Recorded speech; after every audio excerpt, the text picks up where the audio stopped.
কড়াই বসিয়ে দিয়েছি, দিয়ে দিচ্ছি রিফাইন্ড অয়েল। আমি প্রথমে বেরেস্তাটা করব। বেরেস্তাটা প্রথমে ভেজে নেব। তেলটা একটু বেশি দিলাম, কেন এই বেরেস্তাটা ভেজে এই তেলেই আমি আলুগুলো ভাজবো, সেই জন্য তেলটা আমি বেশি দিলাম। তেল গরম হয়ে গেছে, আমি দিয়ে দিচ্ছি পেঁয়াজগুলো।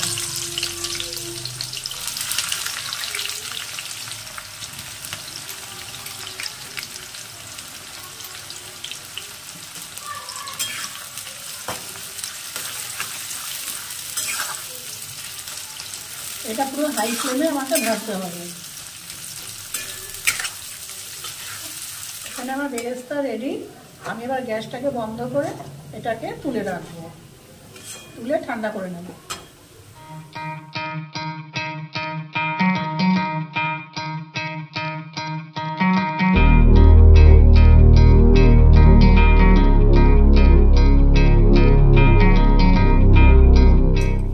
এবারে আমি আলুগুলো ভেজে নেবো। আলুগুলো নতুন আলু, তাই আমি পুরো খোসা ছাড়াইনি। এর মধ্যে দিয়ে দেবো, আলুর মধ্যে একটু লবণ আর দেবো একটু হলুদ। একটু নুন হলুদ মাখিয়ে আমি আলুগুলোকে ভেজে নেব।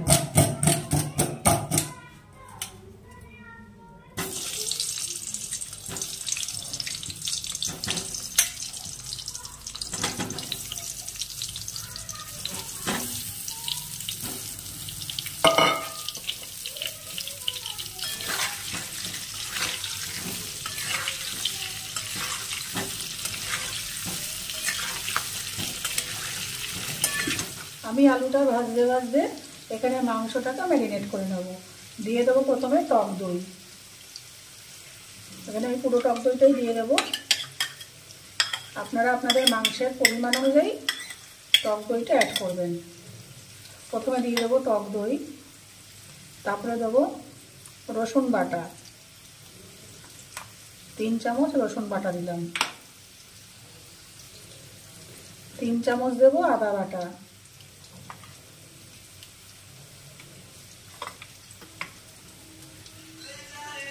দিয়ে দেব হাফ চামচ লবণ।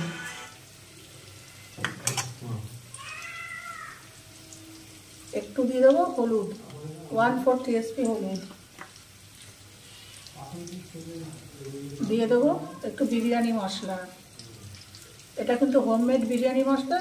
এই বিরিয়ানি মশলার ভিডিও আমার চ্যানেলে পোস্ট করা আছে, দরকার লাগলে আপনারা দেখে নিতে পারেন। দিয়ে দেবো এই যে বেরেস্তা করে রেখেছিলাম, কিছুটা এখানে বেরেস্তা দিয়ে দেব।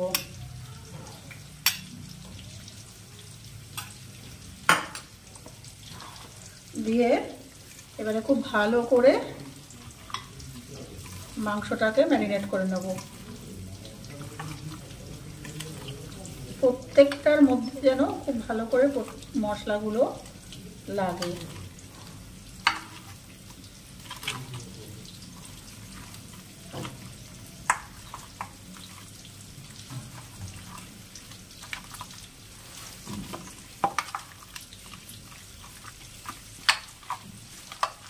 এইবার এটাকে আমি এভাবে মেখে রেখে দেবো আধা ঘন্টা।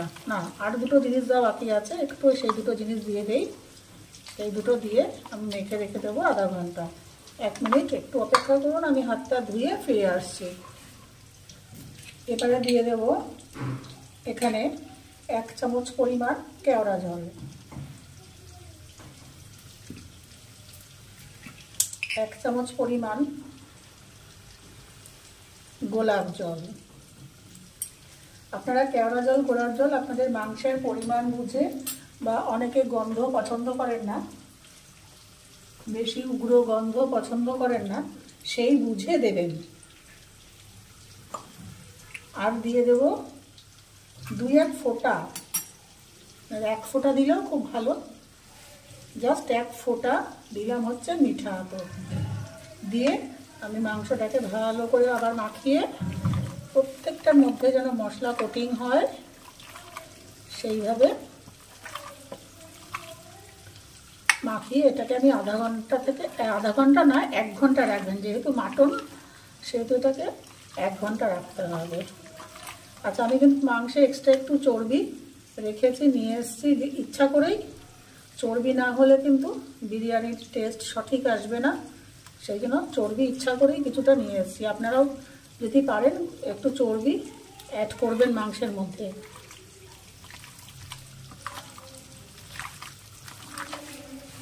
ব্যাস, খুব ভালো করে মেখে আমি এটাকে 1 ঘন্টা ম্যারিনেট করে রাখবো। এরপরে সবার শেষে আমি দেব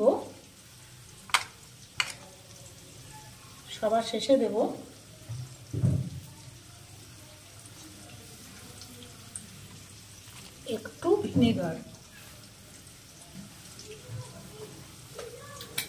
সামান্য একটু ভিনেগার। আমি টক দই দিয়েছি, তাও একটু ভিনেগার দেবো, যেহেতু মাটন সেহেতু জাস্ট 1 চামচ দেবো ভিনেগার দিয়ে আবার ভালো করে মেখে, ভালো করে এরকম কচলে একটু মাখতে হবে, ভালো করে এরকম করে রাব করে নিতে হবে। এরকম করে মেখে আমি রেখে দেবো, এটাকে ঢেকে রেখে দেবো পুরো পাক্কা 1 ঘন্টা। তারপরে আমি পরের স্টেপে ফিরে আসব। এখানে আলু ভাজা হয়ে গেছে, এর থেকে বেশি আমি লাল করবো না। এবার আলুটাকে আমি এখানে তুলে রাখবো।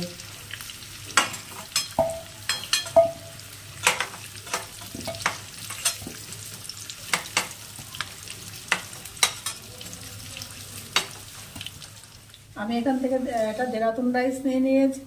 এটা প্যাকেট করা আমি চালটা কিনেছি, সেই জন্য আমি এটাকে ধুয়ে বেশিক্ষণ ভিজিয়ে রাখবো না। আপনারা যদি লুজ চাল কেনেন, লুজ দেরাতুন রাইস মার্কেটে পাওয়া যায়, তাহলে চালটাকে ভালো করে ধুয়ে আধা ঘন্টা ভিজিয়ে রাখবেন। আর যেহেতু এটা প্যাকেট করা চাল, সেহেতু আমি এটা একটুখানি ভিজাতে কম সময় লাগে। এটা জাস্ট আমি ধুয়ে মিনিট 5 পরেই এটাকে আমি প্রসেস করতে শুরু করে দেবো। আমি গ্যাসে জল বসিয়ে দিয়েছি ভাতটা করব বলে। তার আগে আমি দিয়ে দেবো লবণ, দিয়ে দিলাম লবণ, দেব একটু ভিনেগার। আপনারা এখানে লেবুর রসও ব্যবহার করতে পারেন।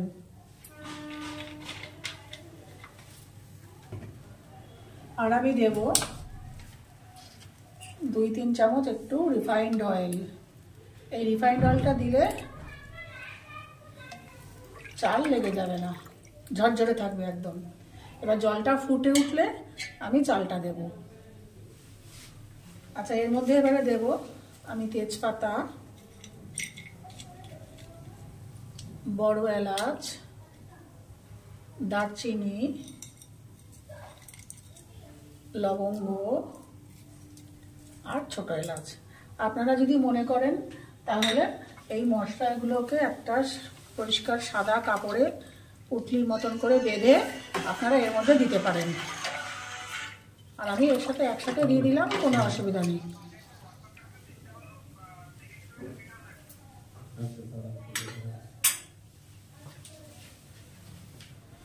এখানে জল ফুটে গেছে, আমি এই যে চাল ভিজিয়ে রেখেছিলাম চালটা দিয়ে দেব। দিয়ে এটাকে আমি 80% রান্না করব। পুরো ভাতটা রান্না হবে না, 80% রান্না করব। ভাত এখানে 80 to 85% হয়ে গেছে। এই অবস্থায় আমি ভাতটা নামিয়ে রাখবো, জলটাকে ঝরিয়ে নেব, তারপরে ফিরে আসছি আবার। এখানে মাংসটা এই যে ম্যারিনেট করে রেখেছিলাম, এটা আমি দিয়ে দেবো এবারে প্রেসারে।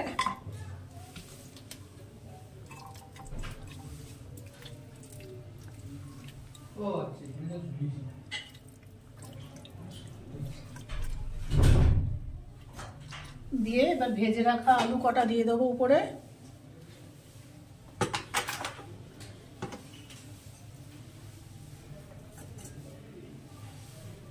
দিয়ে আমি সামান্য একটু জল দেব।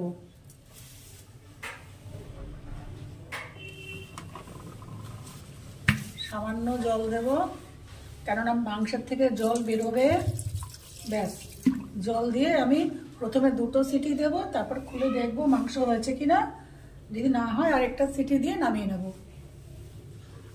এখানে মাংস পুরো সিদ্ধ হয়ে গেছে, আমি মাংসটাকে তুলে আলাদা করে রাখবো আর ঝোলটাকে আলাদা করে রাখবো। আমি এবার মিক্সিংটা দেখাবো বিরিয়ানির। তার আগে বিরিয়ানির চালে যদি বাড়িতে জাফরান থাকে তাহলে জাফরান একটু দুধের মধ্যে ভিজিয়ে রাখবেন, উষ্ণ দুধের মধ্যে। আমার বাড়িতে জাফরান নেই, মধ্যবিত্ত সংসারে জাফরান এত দাম দিয়ে কেনা সবসময় সম্ভব হয়ে ওঠে না, জাফরান নেই। আর আমি ফুড কালারও ব্যবহার করব না এর মধ্যে। হলুদ দোকানে বিভিন্ন হোটেল রেস্টুরেন্টে ফুড কালার ব্যবহার করে, সাধারণ যেগুলো বিক্রি হয়। এবার আমি কি করব, এই আমি একটু হলুদ, সামান্য একটু হলুদ নিয়েছি, দিয়ে দিচ্ছি দুধ। এবার আপনারা প্রশ্ন করতে পারেন কাঁচা হলুদে তো গন্ধ করবে। গন্ধ এটা করবে না, তার কারণ হচ্ছে এটা তো আমি ভাপে বসাবো, আবার আমি এই মিক্সিংটা করে আবার ভাপে বসাবো, সেই জন্য এটা কাঁচা হলুদের গন্ধটা আসবে না। এটা মাঝে মাঝে একটু চাল দেবো, আর মাঝে মাঝে এই হলুদ রঙ, এখানে আরেকটু হলুদ লাগবে, আমি আরেকটু হলুদ দিয়ে দিচ্ছি এখানে। দিয়ে আমি মাঝে মাঝে চালটা দেবো, মাঝে মাঝে এই হলুদ রঙের এই দুধটা আমি দেবো, এখানে দিয়ে দেবো আমি আরেকটু হলুদ, তাহলে কালারটা একটু প্রমিনেন্ট আসবে।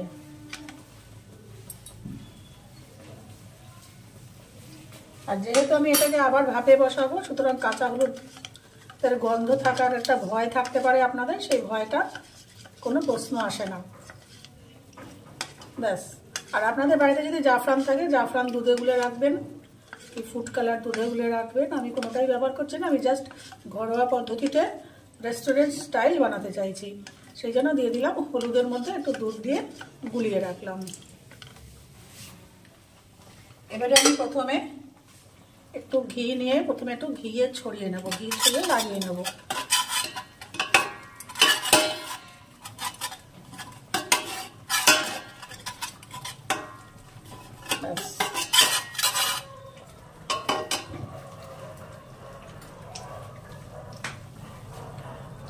আপনারা যদি বেশি ঘি না খান, মানে স্বাস্থ্যের পক্ষে অনেকে ডাক্তারি বারণ থাকে, তাহলে আপনারা কি করবেন, ঘি আর একটু সাদা তেল মিশিয়ে গরম করে নেবেন, গরম করে সেটাকে ঠান্ডা করে ব্যবহার করবেন।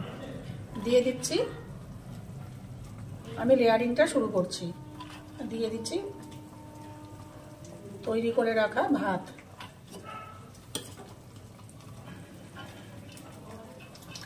আমি যে ওখানে ভাতের যখন ফুটাচ্ছিলাম ওর মধ্যে দিয়েছিলাম ভিনিগার, ভিনিগারের বদলে আপনারা লেবুর রসও ব্যবহার করতে পারেন। ভিনিগারটা দিলে পরে এই যে ভাতের কালারটা এরকম ধবধবে সাদা হয়, আর তেল দিলে পরে ভাত গায়ে গায়ে লাগে না, একদম ঝুরঝুর হয়ে যায়।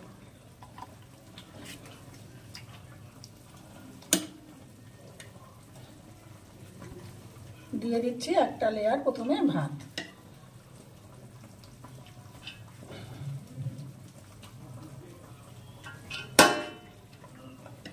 আপনারা যদি ছোট পাত্র নেন তাহলে দুটো লেয়ারেও করতে পারেন, কোনো অসুবিধা নেই।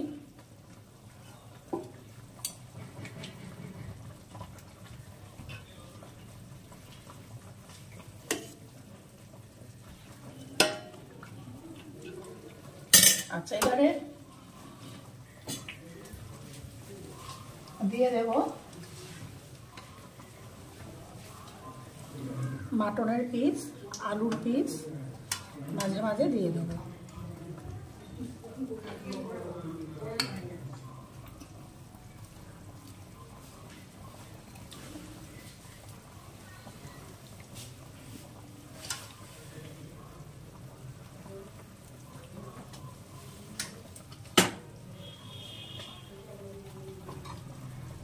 দিয়ে দেবো এবারে একটু ফোটা ফোটা এই হলুদ দিয়ে আমি দুধ দিয়ে যে রেখেছিলাম, এই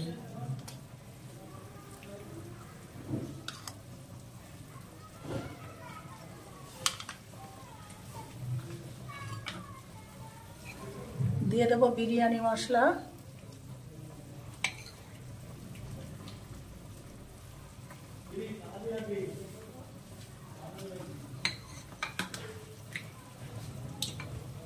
দিয়ে দেব একটু গোলাপ জল,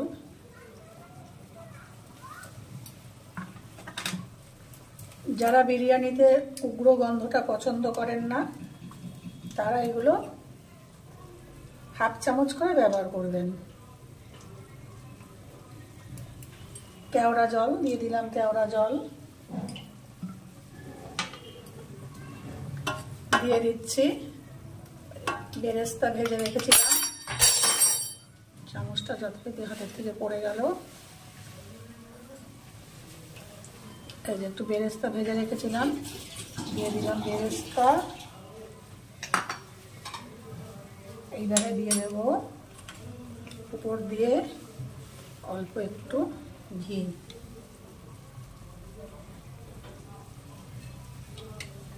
এরপরে দিয়ে দেব সামান্য একটু লবণ,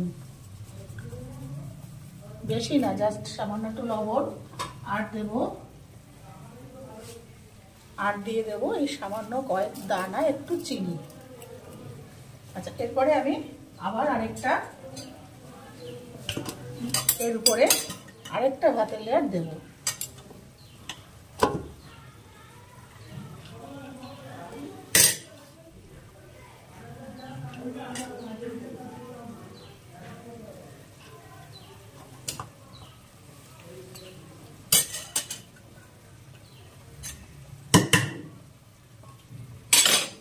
হাত দিয়েই দেই, সুবিধা হবে তাহলে। একদম ঝরঝরে ভাত।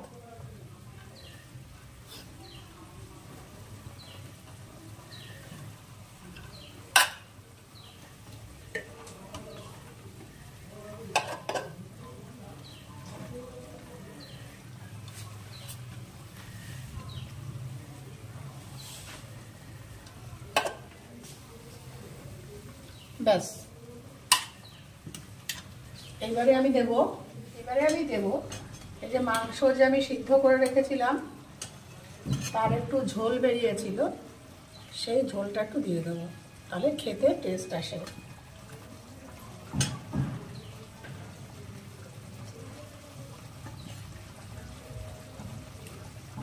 বেশি ঝোল দেব না, তাহলে পুরো মাখা মাখা হয়ে যাবে। দিয়ে দিলাম ঝোল। আবার আমি আলু দিয়ে মাংস দিয়ে আবার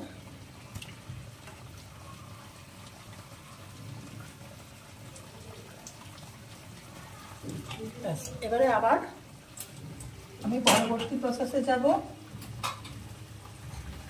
দিয়ে দেবো বিরিয়ানি মশলা। এই বিরিয়ানি মশলাটা কিন্তু আমার হোমমেড, আমি বাড়িতে বানিয়েছি। এর ভিডিও আমার চ্যানেলে পোস্ট করা আছে, দরকার হলে আপনারা সেটা দেখে নেবেন। এই কেনা বিরিয়ানি মশলা আর হোমমেড বিরিয়ানি মশলার মধ্যে অনেক তফাৎ। আমি যেভাবে বানিয়েছি আপনারা অনায়াসে বানিয়ে নিতে পারেন, খুব সহজ পদ্ধতি। বানিয়ে আপনারা যখন তখন বাড়িতে বাচ্চাদের বা যারা বিরিয়ানি লাভার তাদেরকে যখন তখন আপনারা এই মশলাটা যদি বানানো থাকে বিরিয়ানি বানিয়ে খাওয়াতে পারবেন। দিয়ে দিলাম অল্প একটু বিরিয়ানি মশলা।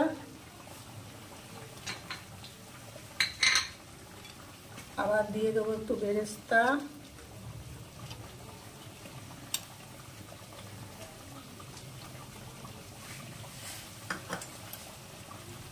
আবার এই যে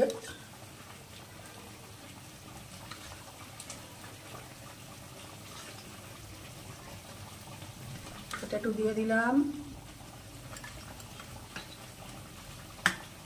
দিয়ে দেবো সামান্য একটু লবণ, না দিলেও হয়। আপনারা যদি লবণ কম খান তাহলে অবশ্যই লবণ কম দেবেন। দিয়ে দেবো 1 চামচ কেওড়া জল। আচ্ছা, এখানে 2 চামচ দিলাম কেওড়া জল। 2 চামচ গোলাপ জল। আচ্ছা, আপনারা এখানে আলু বোখরার ব্যবহার করতে পারেন। আমার স্টকে আলু বোখরা ছিল না, তাই আমি আলু বোখরা দিলাম না। আপনারা অনায়াসে এখানে আলু বোখরা ব্যবহার করতে পারেন। দিয়ে দিচ্ছি 2-3 ফোঁটা মিঠা আতর।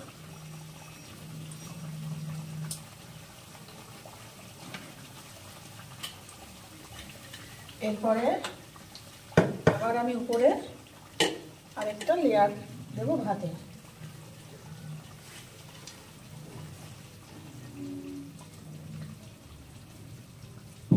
এখানে ঘি দেওয়ার আগে, আরেকটা লেয়ার দেওয়ার আগে এখানে দিয়ে দেবো আর 1 চামচ ঘি, 2 চামচ একটু ঘি দিয়ে দিলাম।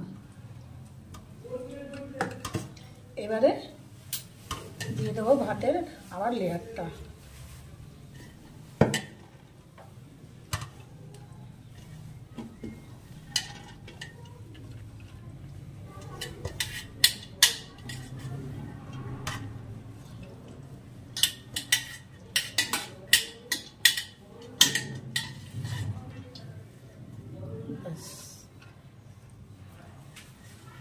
এবার আমি আবার দিয়ে দিলাম উপরে একটু বেরেস্তা দিয়ে দিলাম,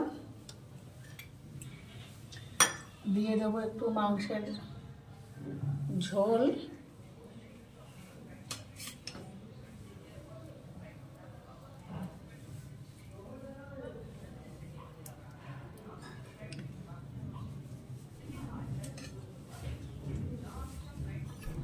এইবারে 1 চামচ করে দেবো, এবারে আর বেশি দেব না।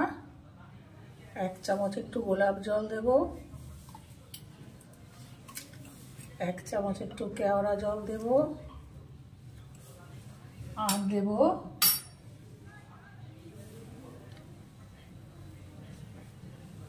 একটু মিঠা আতর দিয়ে আমি এবার এটাকে ঢাকনা চাপা দেব। 1 মিনিট আমি ঢাকনাটা নিয়ে ফিরে আসছি।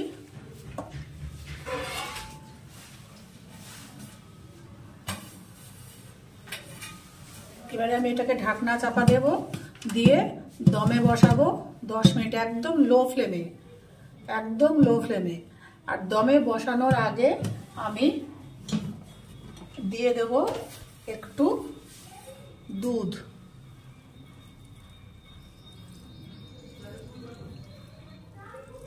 ব্যাস দিয়ে আমি এটাকে দমে বসাবো, একদম লো ফ্লেমে দমে বসাবো 10 মিনিট। 10 মিনিট পর আমি আবার এটাকে ওপেন করব। আমার তৈরি হোমমেড মাটন বিরিয়ানি। আমি এটা ওকে নাড়িয়েছিলাম, ঝাঁকিয়ে দিয়েছিলাম দমে বসানোর পরে, একটু ঝাঁকিয়ে নিয়ে ফিরে এসেছি। তৈরি আমার হোমমেড মাটন বিরিয়ানি, একদম পারফেক্ট রেস্টুরেন্ট স্টাইল। আমি এটাকে প্লেটিং করে ফিরে আসছি।